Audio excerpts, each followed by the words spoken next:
अस्सलाम वालेकुम everyone, this is Miya Akbar. Hope so आप सब लोग ठीक होंगे और मेरी वीडियोस आपको पसंद आ रही होंगी।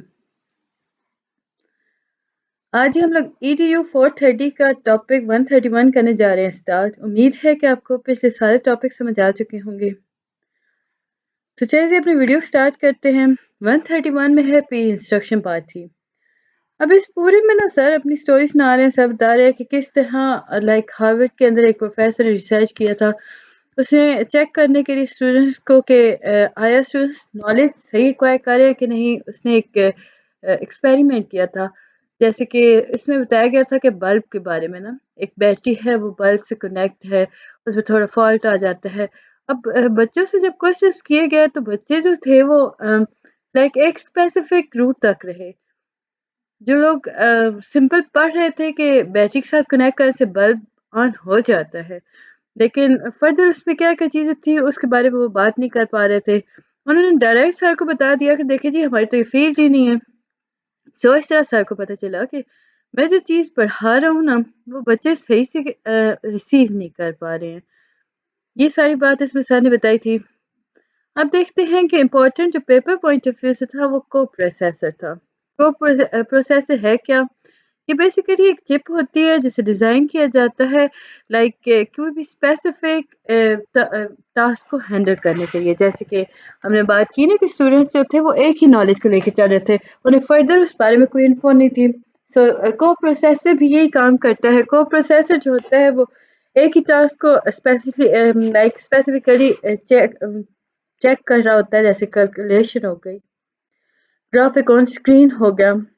तो प्रोसेसर जो होता है वो वो काफ़ी फास्टर होता है। उसके अंदर स्पेशलाइज़्ड फंक्शंस हो रहे होते हैं, जो कि अगर हम देखें ना तो वो क्या कर रहे होते हैं, ये जो फंक्शंस होते हैं ना ये कुछ प्रोसेसर के वर्क को अपने ऊपर ले आते हैं। सो को प्रोसेसर जो होता है वो जल्दी-जल्दी काम कर रहा होता है। को प्रोसेसर कहाँ पाया जाता है? मदरबोर्ड के अंदर। हम इसमें एक्सपेंशन कार्ड के तौर पे देख सकते हैं। ये oscillator भी होता है। फिर एक कोक्सियल केबल। ये केबल जो होती है ये 2 कंडक्टर से कनेक्ट होती है। सेंटर कंडक्टर जो होता है वो लेयर ऑफ इंसुलेशन से सराउंड किया जाता है, जिसे देन रैप किया जाता है ब्रेडेड मेटल कंडक्टर के साथ, आउटर लेयर ऑफ इंसुलेशन। आप लोग घर में ना होंगी, अगर आपके पास केबल है, केबल की तार देखें ना आप, तो वहाँ पे वो आपके पास इसी तरह वर्क कर रही होती है। कोक्सियल केबल होती है। वो एक दरमियान में से सेंटर कंडक्टर होता है और उसके आस-पास जो होती है वो बेरिल मेटल कंडक्टर होता है, जिसमें हम देखते हैं कि और अगेन उसके पास इंसुलेशन स्ट्रक्चर पाया जाता है। टॉपिक 132 इसी चीज़ को कंटिन्यू किया गया था। सो हम इसमें देखें प्रोफेसर थिंकिंग प्रोसेस की बात कर रहे हैं। इम्पोर्टेंट जो है वो आपके पास है सीपीयू, क्योंकि हम पेपर पॉइंट ऑफ व्यू से जा रहे हैं। सीपीयू क्या है? वो सेंट्रल प्रोसेसिंग यूनिट है, जैसे हम कहते हैं कि ब्रेन होता है कंप्यूटर का। सीपीयू जो होता है इंटरप्रेट करता है, एग्जीक्यूट करता है कंप्यूटिंग टास्क को। क्रैश क्रैश क्या है? ये एक ऐसा प्रॉब्लम है जो कि बग्स की वजह से हो रहा है। इसमें होता क्या है कि प्रोग्राम जो होता है या पूरा एंटायर ऑपरेटिंग सिस्टम जो होता है वो काम करना रोक देता है, सडनली हो रहा होता है ये प्रोसेस। फर्दर इसमें हम नेक्स्ट टॉपिक की तरफ जाते हैं। Topic 133 learning style. Learning styles के अंदर हमारे पास जो इम्पोर्टेंट है वो है CREN, यानी CREN। ये एब्रिविएशन है corporation for research and education networking की। ये ऑर्गेनाइजेशन जो थी ये बनी अक्टूबर 1989 में। और जब ये वो वक्त है जब बिटनेट और CS नेट यानी कि कंप्यूटर प्लस साइंस नेटवर्क जो थे ये दोनों एडमिनिस्ट्रेटिव अथॉरिटीज़ के अंदर रखा है। ये उस वक्त काफ़ी ज़्यादा वर्क कर रहे थे। CS नेट जो है अब हम देखें ना तो वो ज़्यादा ऑपरेशनल फॉर्म में नहीं पाया जाता, लेकिन क्रीम के अंदर हम देखें तो ये बिटनेट के साथ-साथ मूव कर रहा होता है। फिर एक प्लेटफ़ॉर्म। क्रॉस प्लेटफ़ॉर्म जो है ये एक ऐसा सॉफ्टवेयर है जिसके अंदर आप एक या एक से ज़्यादा प्लेटफ़ॉर्म को लेके चलते हो, यानी डिफरेंट टाइप ऑफ कंप्यूटर्स को साथ लेके चलते हो। इसके बाद है जी टॉपिक 132। 132 के अंदर आपके पास जो इम्पोर्टेंट है, 134 के अंदर सॉरी, वो है यूँ समझ लें कि CSUNET, यानी CSU नेट। अब CSU नेट क्या है? ये कैलिफोर्निया स्टेट यूनिवर्सिटी नेटवर्क कहलाता है, यानी कि एब्रीवेशन है।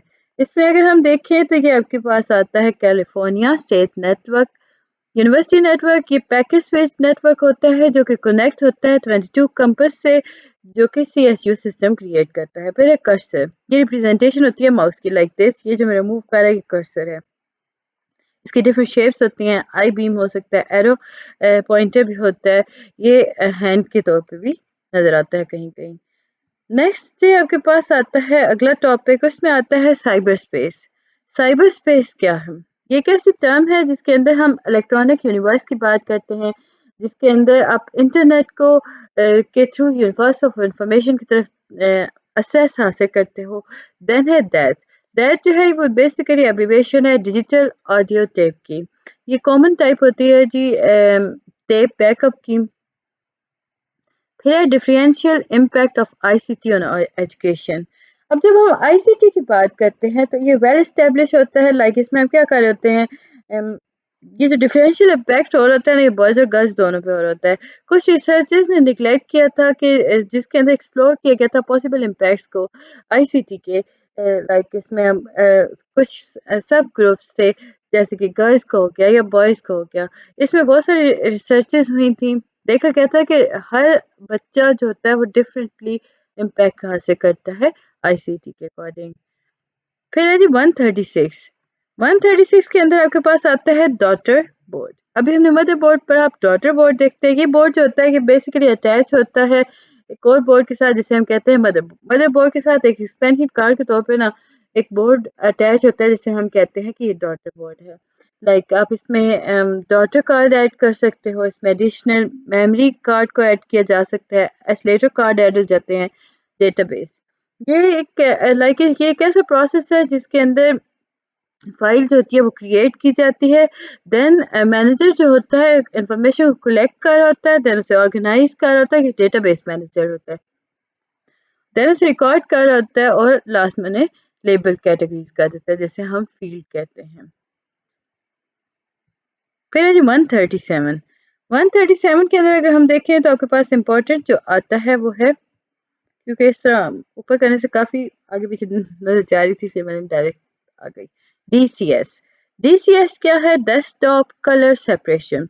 ये एक ऐसा फॉर्मेट है जिसके अंदर इमेज जो होता है वो प्रोड्यूस हो रहा होता है, और इमेज यहाँ पे 4 सेपरेट CMY के पोस्टस्क्रिप्ट फाइल्स को लेके चलता है और इन्हें फुल रेजोल्यूशन पे लाता है, जिसमें हम देखें तो इसमें 5th EPS मास्टर भी प्लेस किया जाता है डॉक्यूमेंट्स के अंदर। डीडीएन जो है ये डिफेंस डेटा नेटवर्क है, ग्लोबल कम्युनिकेशन नेटवर्क सर्विंग करवाता है। लाइक इसमें हम देखें तो यूएस डिपार्टमेंट जो था, डिपार्टमेंट ऑफ डिफेंस जो था, उसने कंपोज किया था मिलनेट को। हम लोगों ने मिलनेट के बारे में पढ़ा था। कुछ पॉइंटर्स कुछ पोर्शन ऐसे थे ना इंटरनेट के जिन्हें क्लासिफाई, जिनके अंदर आप देखो तो क्लासिफाइड नेटवर्क जो था वो इंटरनेट का हिस्सा नहीं बनाया गया था। डीडीएन जो है ये बेसिकली उन पोर्शंस को कनेक्ट करता है मिलिट्री इंस्टॉलेशंस की तरफ, और देन वो और ये मैनेज किधर से हो रहा होता है? ये डिफेंस इंफॉर्मेशन सिस्टम एजेंसी से, यानी डीसा से मैनेज कर रहा होता है। 138। 138 के अंदर हम देखें तो आपके पास आता है डेक। डेक जो है बेसिकली डिजिटल इक्विपमेंट कॉपरेशन को कहते हैं। डिकम्प्रेशन, ये एक्सपेंशन होती है जी कंप्रेस्ड इमेज फाइल की। फर्दर अगर हम इसमें देखें तो आपके पास इंपॉर्टेंट जो आता है वो है डेडिकेटेड लाइन। इसमें अगर हम देखें तो ये लाइक ये टेलीफोन और डेटा लाइंस होती हैं जो कि हर एक के पास अवेलेबल होती हैं। फॉर एग्जांपल अगर हम इसमें देखें तो लीस्ट टेलीफोन लाइंस जो होती हैं, उसमें देखें तो डेडिकेटेड लाइंस जो होती हैं वो हेल्प कर रही होती हैं, वो ट्रांसफ़र कर रही होती है कंप्यूटर डेटा कम्युनिकेशन को। ये लाइन जो होती हैं ये दूसरे कंप्यूटर यूज़ नहीं कर रहे होते, लाइक ये अवेलेबल होती हैं 24 आवर्स अ डे, तो ये दोबारा डिसकनेक्ट नहीं होती। फिर डिफ़ॉल्ट रूट। डिफ़ॉल्ट रूट जो है ये बेसिकली एक राउटिंग टेबल एंट्री होती है, जिसके अंदर आप डायरेक्ट लिख सकते हो एड्रेस को। ये जो एड्रेस होते हैं ये नेटवर्क के लिए होते हैं, और इसमें अगर हम देखें तो राउटिंग टेबल को काफ़ी ज़्यादा इसके साथ एक्सप्लॉइट किया जाता है। नेक्स्ट है जी 140। 140 के अंदर अगर हम देखें तो आपके पास जो इम्पोर्टेंट आता है वो है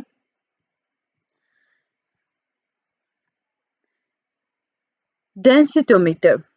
अब जी डेंसिटोमीटर जो होता है बेसिकली ये एक मेजरिंग इंस्ट्रूमेंट है जो कि रजिस्टर करता है डेंसिटी ऑफ ट्रांसपेरेंट और रिफ्लेक्टिव मटेरियल्स की। यानी कि हम कहें कि अगर आपने डेंसिटी चेक करनी है ना ट्रांसपेरेंट और रिफ्लेक्टिव मटेरियल की तो आपको डेंसिटोमीटर की जरूरत पड़ेगी। इसमें कलर जो होते हैं वो टोटल इंफॉर्मेशन दे रहे होते हैं। डेंसिटी, अब हम बात करते हैं डेंसिटी है क्या। डेंसिटी अगर हम बात करें ना लाइक इसमें हम देखें तो ब्राइटनेस कंट्रोल की हम बात करते हैं। डेंसिटी क्या है? Density is something in which brightness control are discuss. अब इसमें होता क्या है कि हम ब्राइटनेस कंट्रोल में क्या करते हैं, या तो लाइटर कर होता है या डार्कर प्रिंट आउट कर रहे होते हैं। और ये जो प्रिंट आउट होता है ये स्क्रीन पर नजर आ रहा होता है जिसकी वजह से हम कंपनसेट कर रहे होते हैं लाइक डेफिशिएंसी टोनर्स को लेके चल रहे होते हैं। अब इसका use of ICT to teach illiterate youth देखा जाए तो इसमें आपके पास आता है इलिटरेट यूथ को देखे तो बहुत सारे इश्यूज आ जाते हैं जिसमें आप देखते हो कि जो education related million development goals हैं उसमें डिस्कस हुए थे ये बहुत सारे इश्यूज। इसमें वैरायटीज प्रोवाइड की गई थी, मुख्तलिफ रीजंस दिए गए थे, मुख्तलिफ तरीके बताए गए थे जिसके अंदर इंट्रोड्यूस कराया गया था आईसीटी को और बताया गया था कि ये बेनिफिट है एजुकेशन के लिए। इसमें अगर हम देखें तो मुख्तलिफ आईसीटी जो है वो प्रॉमिस करती हैं कि वो ग्रेटर इंक्लूजन देंगे। लाइक इसमें अगर हम देखें मार्जिनलाइज्ड ग्रुप्स को वो ग्रेटर इंक्लूजन दे रहा होता है लाइक जहाँ पे gender, disability, distance, language, culture, race, economic status सारा कुछ इन्वॉल्व हो रहा होता है।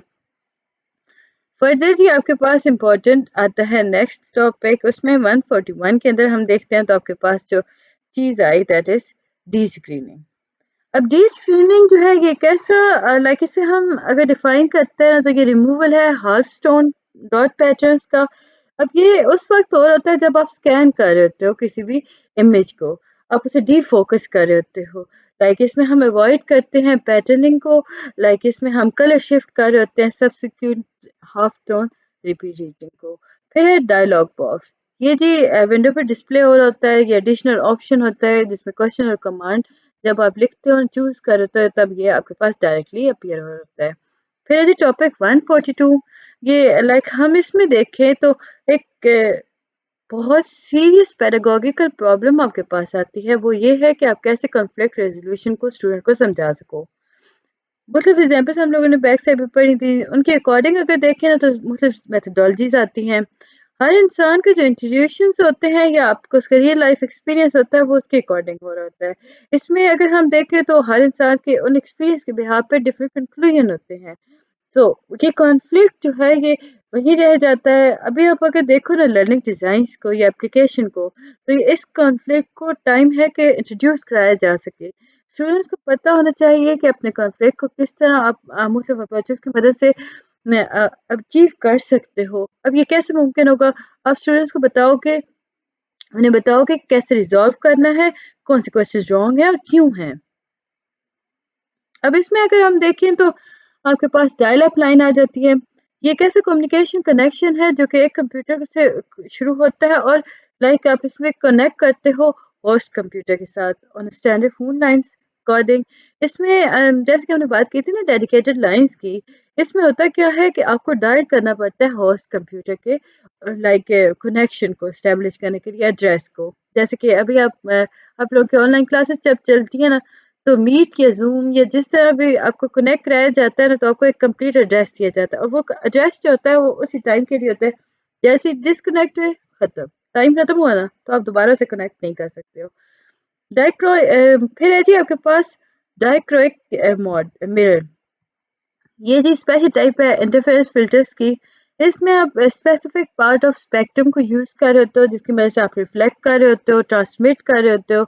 इसमें होता क्या है कि स्कैनर जो होता है वो स्प्लिट करता है आरजीबी कंपोनेंट्स के ऊपर बीम लाइट को। फिर है जी 143 यहाँ पे आपको एक सॉन्ग बताया गया था कि जिधर भी ये देखे जिधर भी ये जाए तुझे ही ढूंढती है ये पागल निगाहें। तो हम सॉन्ग को करते हैं स्किप क्योंकि ये हमारे पेपर में नहीं आने वाला। अब है डिजिटल, इसमें अगर हम देखें तो इसमें हम डिफाइन करते हैं डेटा या वोल्टेज को। अब ये डेटा और वोल्टेज जो होते हैं ये डिस्क्रीट स्टेप्स लेके चलते हैं, इनके डिस्क्रीट लेवल्स हो रहे होते हैं। जो कि अपोज करते हैं कॉन्टिन्यूसली वेरिएबल एनालॉग डेटा को। फिर है डिजिटाइजर। अब डिजिटाइजर जो है ये बेसिकली एक ऐसी मशीन है जो कन्वर्ट करती है एनालॉग डेटा को डिजिटल डेटा के अंदर, जैसे कि स्कैनर हो गया, आपका टेक्स्ट हो गया। फिर है जी 144। उम्मीद है कि आपको ये सारी चीज़ें समझ आ रही होंगी। काइंडली मेरे चैनल को लाइक और सब्सक्राइब जरूर कर दीजिएगा। वीडियो पसंद आती है कमेंट करें, कोई चीज़ नहीं समझ आ रही तो भी मुझसे पता करें, और प्लीज़ वीडियो को एंड तक देखा करें, ऑनलाइन देखा करें, डाउनलोड मत किया करें। डिप स्विचेस, इसमें अगर हम देखें तो इसमें डुअल इंटरफेस पोल स्विचेस होते हैं जो कि अलाउ करते हैं, या तो यानी कि इसमें आप इधर ऑन हो सकते हो और इधर ऑफ सेटिंग्स लेके जा सकते हो।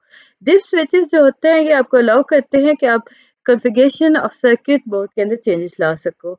अब इससे होगा क्या कि आपका जो पार्टिकुलर कंप्यूटर होगा आप उसके अकॉर्डिंग ले आओगे अपने डिप सेटिंग्स को।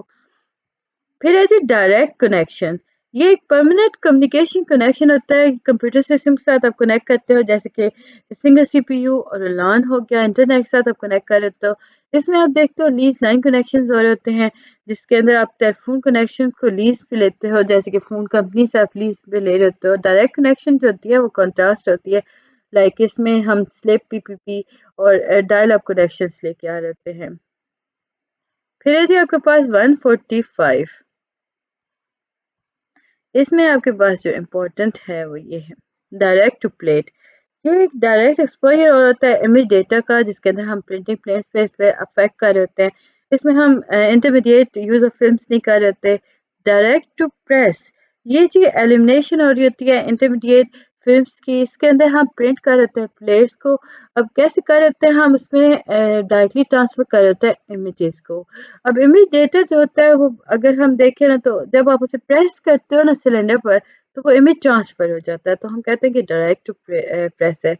फिर सक्सेसफुल एंड रेलेवेंट स्ट्रेटजीज देखें तो इसमें आप देखो तो आपके पास जी आता है, लाइक इसमें अगर हम देखें तो मल्टी चैनल लर्निंग प्रैक्टिसेस आ जाती हैं, जो कि फोकस करती हैं आपके लाइक आपको इंगेज कराती हैं मुख्तलिफ रिसोर्सेज के थ्रू। अब होता क्या है कि ये आपको अफेक्ट कर रही होती है, इंक्रीमेंटल चेंजेस को लेके चल रहे होते हैं। इसमें स्टूडेंट्स जो होते हैं या लर्नर्स जो होते हैं वो कनेक्ट करते हैं, कोऑर्डिनेट कर रहे होते हैं।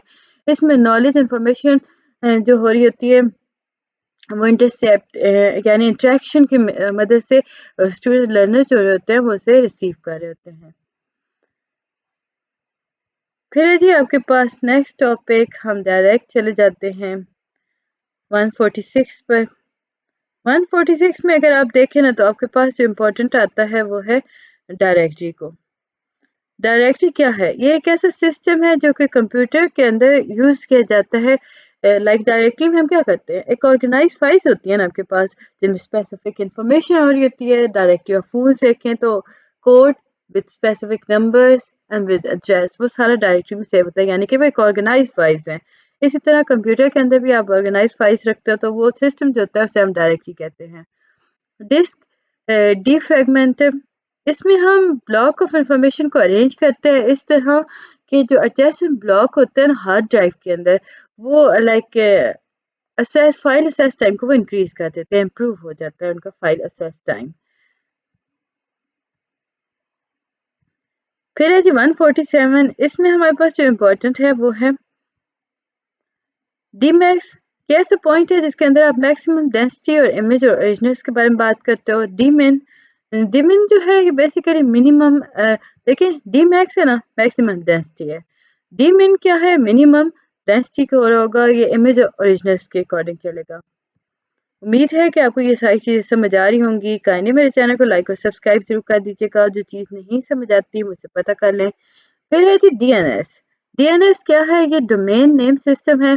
इसका जनरल पर्पस क्या है? ये डिस्ट्रीब्यूट करता है, रेप्लिकेट करता है, डेटा क्यूरी सर्विसेज को लेके चलता है। फिर जी हम अगर प्रिंसिपल यूज देखें ना आईपी एड्रेस का, तो वो इसमें क्या करता है, होस्ट नेम को लेके चलता है। होस्ट नेम जो होता है इसे हम डोमेन नेम भी कहते हैं। होस्ट नेम को हम क्या कहते हैं? Domain name. इसमें इंपॉर्टेंट डोमेन नेम्स क्या हैं? कॉम हो गई, कॉमिकल, ईडीयू हो गया, एजुकेशनल यानी आपके जो सब्जेक्ट्स का है, ईडीयू ये डोमेन नेम है इनका। फिर है नेट, जैसे कि नेटवर्क ऑपरेशन हो गया। गोव यानी यूएस गवर्नमेंट हम देखते हैं। मेल यानी यूएस मिलिट्री हो गया। इसी तरह यूनाइटेड स्टेट के लिए यूएस होता है, कुछ कंट्रीज होती हैं उनके अपने डोमेन होते हैं। यू के साथ हम यूके के अंदर देखें तो यूनाइटेड किंगडम हो गया। एयू को हम रिप्रेजेंट करते हैं ऑस्ट्रेलिया के थ्रू। फिर है डोमेन नेम सर्वर। इसमें हम देखें तो आप इसमें क्या करते हो, कंप्यूटर जो होता है वो कन्वर्ट कर देता है होस्ट नेम को, जैसे कि rohan.sdsu.edu, तो इसी करस्पॉन्ड आईपी एड्रेस देगा जैसे कि 191.130.11.10। तो SDSU को कंप्यूटर जो होगा वो प्रोवाइड कर देगा वो सर्विस जिसके अंदर मेल ने सेंड होना था। इसमें हम यूज़ करते हैं टॉलनेट को, FTP को, और ये SDSU और दूसरी साइट के कनेक्ट करने में काफ़ी हेल्पफुल होते हैं। फर्दर इसमें अगर देखें तो टॉपिक 149 आ गया। टॉपिक 149 के अंदर आपके पास इंपॉर्टेंट जो है वो डॉस है, यानी डिस्क ऑपरेटिंग सिस्टम है। ये ऑपरेटिंग सिस्टम जो होता है ये IBM पर्सनल कंप्यूटर्स के थ्रू यूज़ हो रहा होता है। ये कंप्यूटेबल मशीन्स की मदद कर रहा होता है। फिर डॉटेड डेसिमल नोटेशन, इसमें हम कन्वेंशंस कर रहे होते हैं, लाइक इसमें हम राइट कर रहे होते हैं 32 बिट IP एड्रेसेस को, जिसके अंदर 8 बिट नंबर्स यूज़ हो रहे होते हैं, जिनकी बेस जो होती है वो 10 होती है। याद रखें यहाँ पे IP एड्रेस जो है वो 32 है और इसकी बेस 10 है। 150 टॉपिक आपके पास आ गया। 150 के अंदर हम देखें तो डाउन सैम्पलिंग, ये रिडक्शन होती है जी रेजोल्यूशन ऑफ इमेज की। जैसे कि आप लाइक कर रहे होते हो ना, एक्सलेक्ट कर रहे हो तो डिफरेंट पोर्शन इमेज का, तो हम कहते हैं ये डाउन सैम्पलिंग हो रही है। डाउनलोड, ये एक ऐसा प्रोसेस है जिसके अंदर आप फाइल्स को रीड्राइव करते हो, यूज़ करते हो मॉडेम को।